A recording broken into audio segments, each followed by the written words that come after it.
Assalamualaikum warahmatullahi wabarakatuh. Alhamdulillahirrabbilalamin. Wassalatu wassalamu ala asyrafil anbiya'i wal mursalin wa ala alihi wa sahbihi ajma'in. Amma ba'd. Pertama-tama, marilah kita panjatkan puja dan puji syukur kepada Allah Subhanahu wa taala karena atas rahmat, nikmat, dan hidayahnya kita masih bisa diberi kesempatan untuk menjalankan ibadah puasa pada hari ini. Tak lupa kita sampaikan salawat serta salam kepada baginda Nabi besar Nabi Muhammad Sallallahu Alaihi Wasallam yang telah membawa kita dari zaman yang gelap gulita hingga ke zaman yang terang benderang seperti sekarang ini.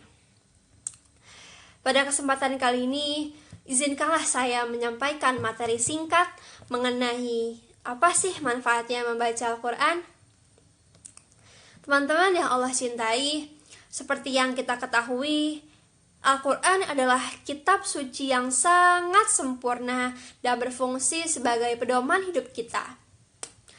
Sayangnya, tak sedikit orang yang enggan menyempatkan sedikit waktunya untuk membaca Al-Quran. Parahnya lagi, tak sedikit orang yang buta huruf Al-Quran dan membiarkannya begitu saja. Mereka hanya memajang Al-Quran di rumah mereka.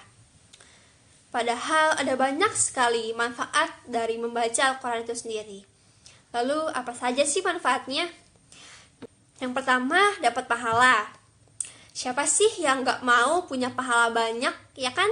Pasti kita semua mau dong punya pahala banyak untuk bekal kita di akhirat nanti. Nah, dengan kita membaca Al-Quran, insya Allah kita akan dapat 10 kebaikan setiap kita membaca satu huruf di Al-Quran. Walaupun kita nggak tahu artinya nih, tetap dikasih pahala sama Allah. Bahkan yang belum lancar pun, insya Allah akan melipat gandakan pahalanya dari orang yang lancar membaca Al-Quran. Berarti baik banget kan Allah sama kita. Nah, yang kedua, derajat kita ditinggiin. Nah, apalagi kalau kita membaca Al-Qur'annya sambil baca terjemahannya nih, makin tinggi deh tuh insya Allah derajat kita. Karena apa?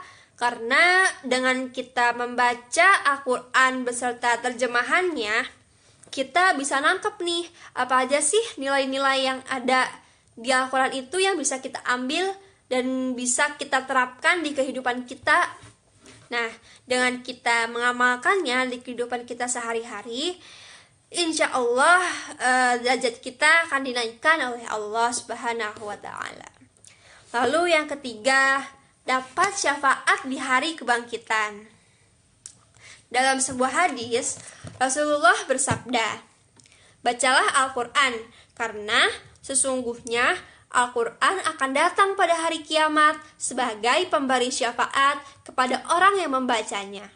Nah, nanti saat kita dikumpulin di padang mahsyar, suasana di sana tuh sangat terik.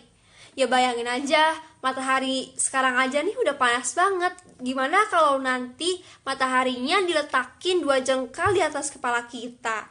Berarti kan panas banget dong.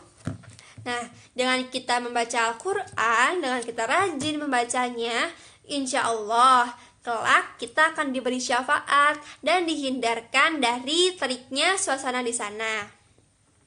Lalu yang keempat, sebagai obat hati. Ada nih kayak lagunya Opik yang bunyinya, "Obat hati, ada 5 perkaranya. Yang pertama, baca Quran dan maknanya." Baca Quran dan maknanya. Jangan lupa baca maknanya, teman-teman. Nah, jadi salah satu nama Al-Quran itu adalah Asy-Syifa, yang artinya obat penyembuh. Allah berfirman dalam surat Yunus ayat ke-57, "Wahai manusia, sungguh telah datang kepadamu Al-Quran dari Tuhanmu, penyembuh bagi penyakit yang ada dalam dada dan petunjuk serta rahmat bagi orang yang beriman." Jadi, Al-Quran itu adalah obat bagi semua penyakit hati. baik berupa syahwat maupun syubhat. Ketika hati kita sehat, baik dari syahwat maupun syubhat, insya Allah anggota badan kita pun ikut sehat. Karena apa? Karena badan kita akan jadi lebih baik jika hati kita baik, dan akan jadi rusak jika hati kita rusak. Teman-teman yang Allah cintai, setiap yang mati pasti akan merasakan yang namanya kematian. Oleh karena itu, sebelum ajal menjemput kita, yuk sama-sama kita perbanyak amal kebaikan kita. Salah satunya dengan membaca Al-Quran, di mana kelak Al-Quran itu adalah sahabat kita nanti, baik di alam kubur maupun di akhirat. Alhamdulillah, sepertinya cukup sekian yang dapat saya sampaikan. Mohon maaf jika ada salah-salah kata. Wabillahi taufiq wal hidayah. Wassalamualaikum warahmatullahi wabarakatuh.